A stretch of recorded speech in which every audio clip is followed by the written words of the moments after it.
Hi, everyone. I'm Anna Berry. Welcome to Game Changers. I'm speaking with Dr. Navjeet Dhaliwal, or Nav, the CEO of Iagon, a game changer in the decentralized cloud storage space. And Doctor, you liken yourself to an Airbnb for storage. So I'm so happy to have you back on Game Changers today. Yeah, happy to be here, and thanks for having me again. I'd love to talk about our solution for sure. Well, maybe our audience knows, maybe they don't. Let's break it down. Explain the difference between centralized storage and decentralized storage. Yeah, so we love to use an analogy actually to explain this in a simple way. We call that a data lake, basically. So centralized services where you send a file, it's stored in one specific server at one specific time. So we call that a data lake, and it's a lake with a fence around it. The fence is kind of the encryption, which is, it's encryption around the server. So if that encryption is hacked or, broken, basically whoever's kind of accessing the data can swim around the lake, collect as much data as they want.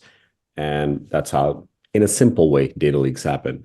And what we differentiate from is a decentralized storage system. Basically, think of it as multiple mini lakes, but they're completely frozen. And they also have a fence around it. But if someone jumps over that encryption, there's no way to penetrate the data. There's no way to get inside and get the information. The only person that can retrieve or, let's say, combine that lake into a liquid lake is the person that uploaded the file.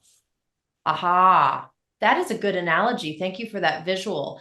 Mm. So, link that to, you said data lake. Let's talk about data breaches. They are happening on the daily, small scale, or large scale. So, how does your solution differ from others out there when it comes to data breaches?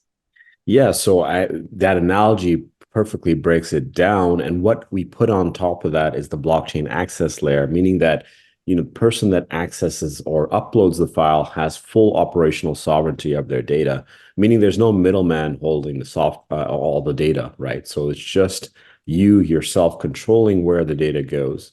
And that actually data is sharded, meaning that it's sliced into many small slices, and it's also encrypted and spread across to node operators that part of the network. And you can select those node operators in terms of where you want your data stored. Do you want it in the US? Do you want it in a different country? Do you want to comply with maybe EU data regulations and store them in EU? And you can also cater to example high performance, high availability. So you can choose kind of like Airbnb, where you choose which kind of apartment you want to rent. You kind of choose your data provider there. Fascinating. Well, we all know how to use Airbnb, and so this will be a simple solution for that. So, since we last spoke a few months ago, talk about some of these recent developments, launching the product, where people can get it, and there is a recent collaboration that your team is excited about. What's going on?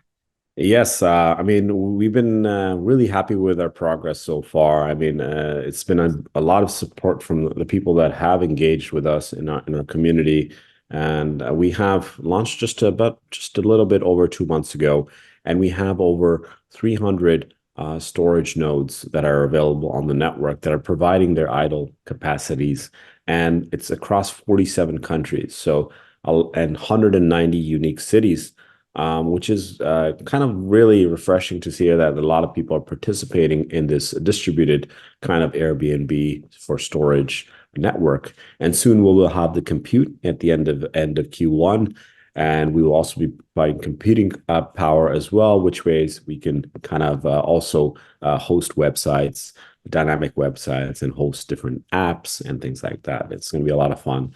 All of the progress you've made, it seems that decentralizing is going to be a theme for 2024 in many different spaces. And you're definitely changing the game when it comes to our storage space. So thank you for joining us again on Game Changers. Thanks for having me, Anna. Thank you.